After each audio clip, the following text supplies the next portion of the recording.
Today we will be looking at a new chapter called Magnetism, and these are the objectives of this chapter. Now you probably don't have the notes, but that's perfectly fine.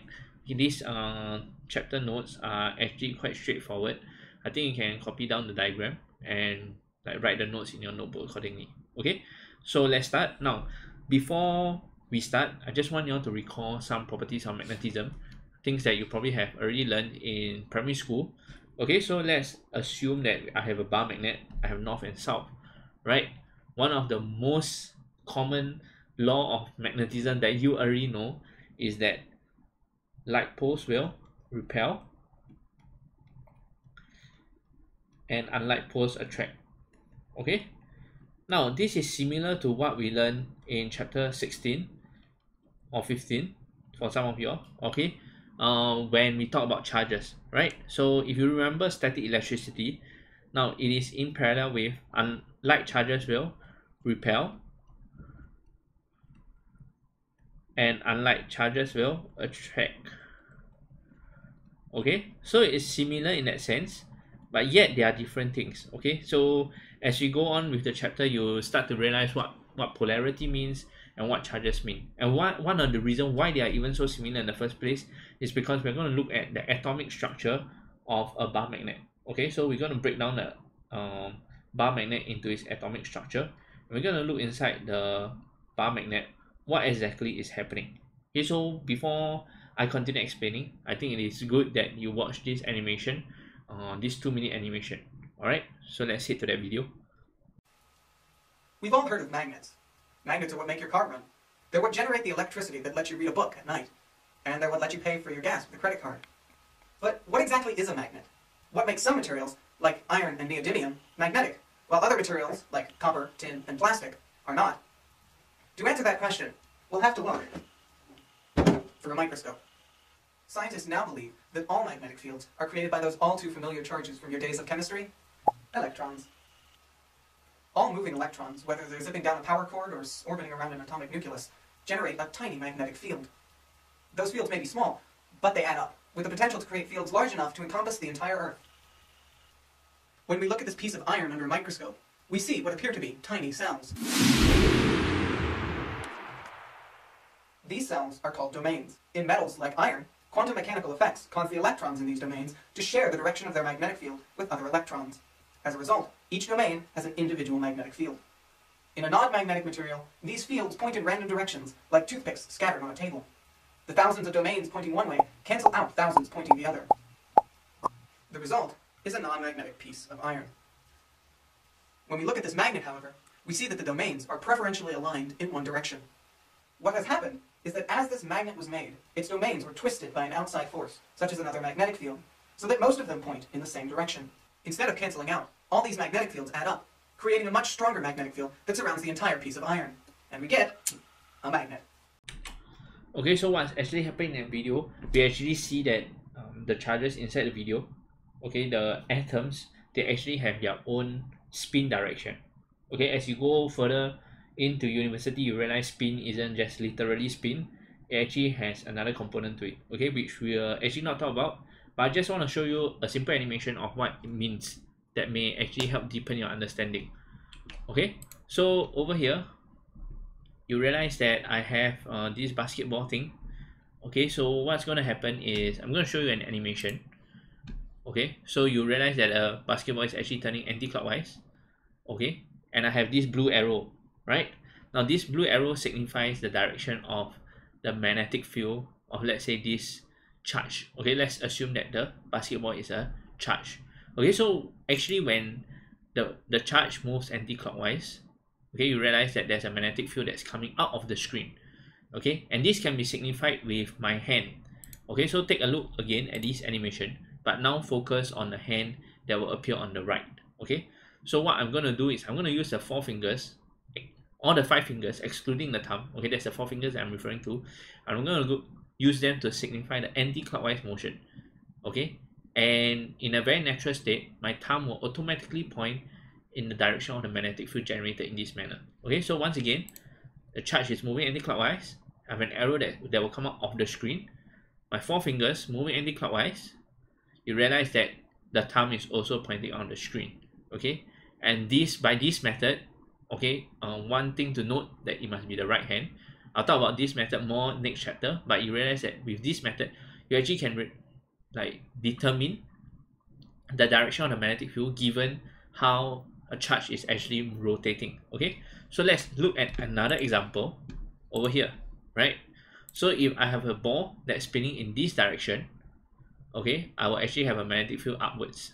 Okay, so again, focus just on the ball for at this point of time. Okay, I have the ball that's moving in this direction and a magnetic field upwards. Okay, now I want you to focus now on the hand that is on the right.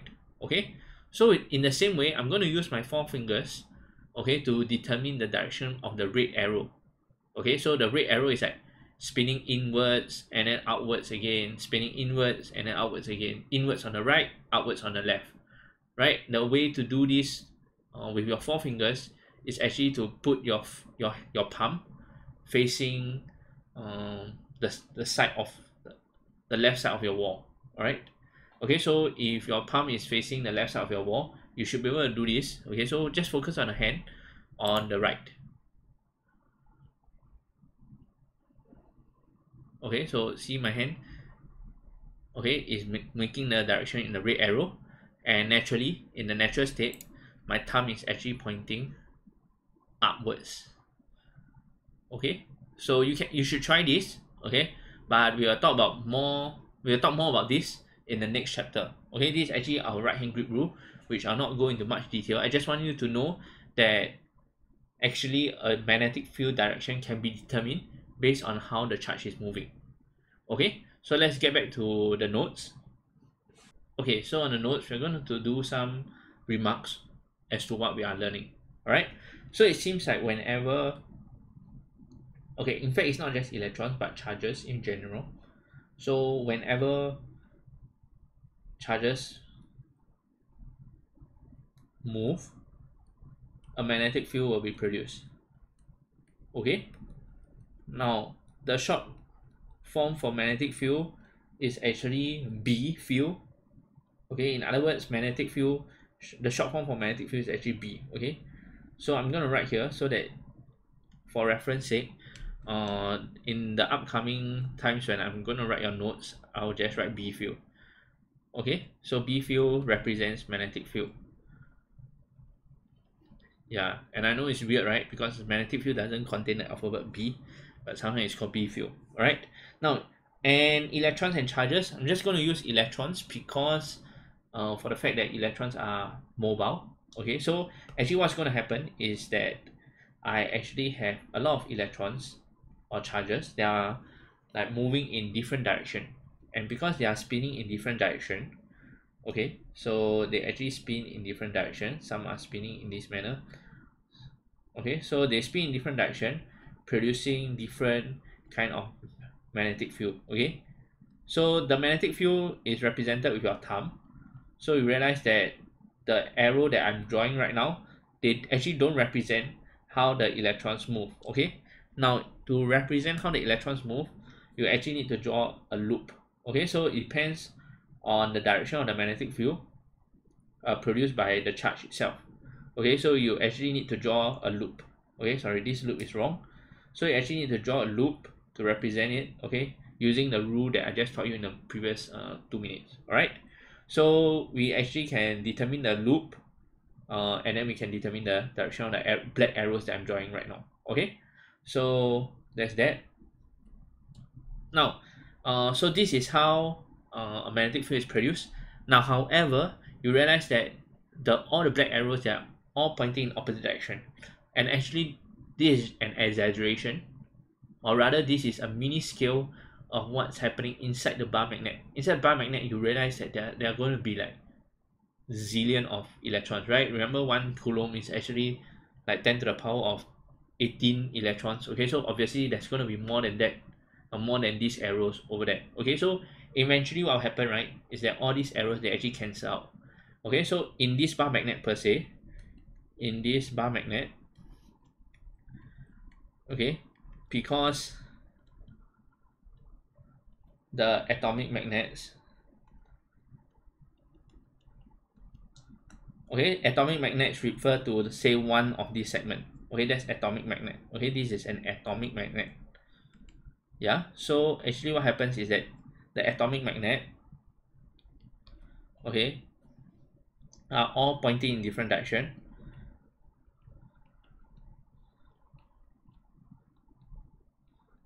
Okay, what will happen is that the resultant magnetic field B field, okay, the resultant B field will be cancelled. So basically what will happen is that your magnetic field becomes 0. Okay, now there's this thing called the Biot-Savart law that is better, that might actually be better for you to understand how a magnetic field is produced. Okay, so now if let's say all these charges, right, they are pointing in different direction, now what we can do, right, is actually we can have a wire. Now we know that if in a wire, if let's say my current is flowing in this direction, that's called I. Now what it means is that all the electrons are actually flowing from the left to the right. Okay, of course we know that there are 10 to the power of 18 electrons in 1 coulomb. Okay, so but we are going to represent it in a very minimal manner. So you realize that I have all these electrons and they are moving forward here. Now what it means is that now when there's a current, you realize that my electrons are all moving in the same direction. Okay, so with the help of a current,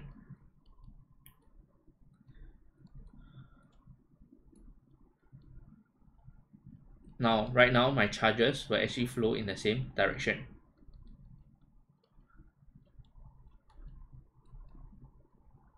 Now what it means is that with a current, you actually can produce a magnetic field, because right now all the atomic magnets, they are all facing the same direction.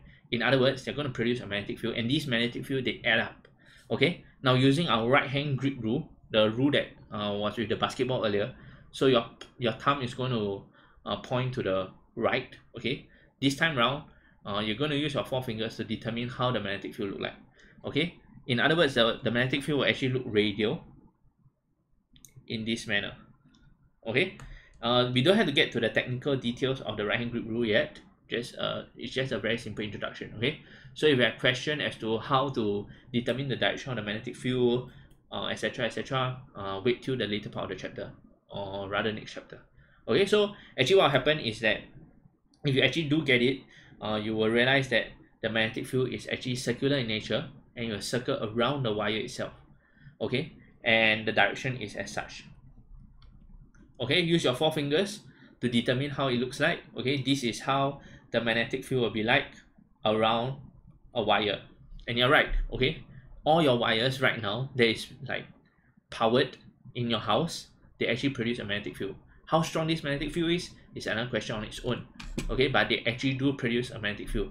Okay, this magnetic field here can actually be calculated using B, okay, which is magnetic field, right, equals to K I over 2 pi r. Please do take note that this is not in syllabus. Now K is just a constant. Now I is our current. R is the radius. Where is the radius? This is the radius. Okay, the radius between the wire to, let's say, the point that we are interested in. So let's say we want to find the magnetic field at this point. What it means is that if I want to find the magnetic field at this point, I'll use this R. And you realize that the closer you are to the wire, the stronger the magnetic field. Okay, so this R here is the distance between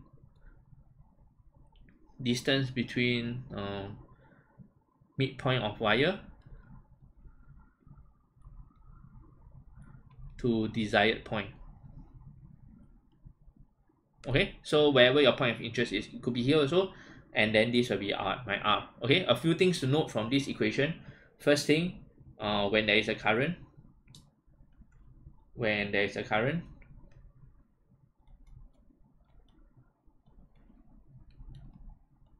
B field will be produced. Okay, and this is one of the reasons why I want to teach you this formula, is because of the essence of that. It actually shows that when there's a current, when I is a non-zero value, okay, so when I is say 2, okay, I actually can get a value for B. Okay, So now the next thing I want you to note is that number 2, B field depends on distance from source. Okay, so what I'm B field strength. Okay, so magnetic field strength depends on distance from source. Okay, and this can be seen from the R. You realize that the further you are, okay, the weaker your magnetic field. And actually this is actually very straightforward. I think you have seen this before. I have a bar magnet, right? So this is north, this is south. I put an iron nail here, nothing happens. But when I put an iron nail closer to it, the iron nail goes to it. Goes to the bar magnet. Okay, showing you that the magnetic field actually gets stronger the closer you are to the magnet. Okay, so this is Biot-Savart law, and the essence of the law is actually this. I hope you all understand the essence of the law. Okay, because if you do understand the essence of the law, the rest of the chapter will be slightly easier. Okay, so let's move on to the next part. We can skip the Earth magnetic field for now. What I want you to do, right, is actually to draw up a few magnets and actually draw out how the magnetic field looks like. Okay, now we're going to watch another video to show you how magnetic field looks like. Okay, so let's watch that first.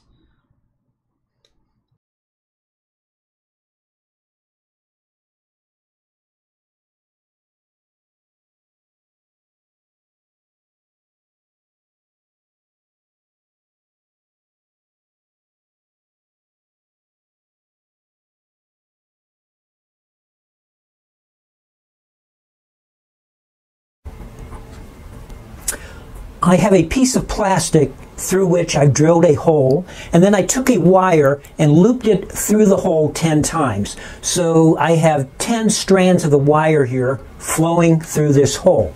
So if I have 1 amp of current flowing in the wire, I will have essentially 10 amps that's flowing in a straight line through the hole in the plastic.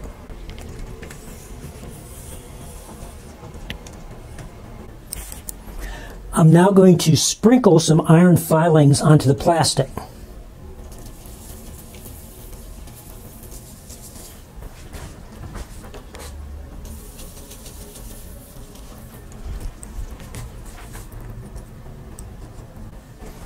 I will now apply a current, and I will have to tap the plastic to get the iron filings to move. And you can see how the iron filings have rotated to form circles around the wire, indicating the form of the magnetic field intensity generated by a current-carrying wire. Okay, so you do realize that the iron filings, they actually surround the magnet, and the iron filings actually show you the direction of the magnetic field itself. Okay, so for a very simple bar magnet, now number 1, it always goes from the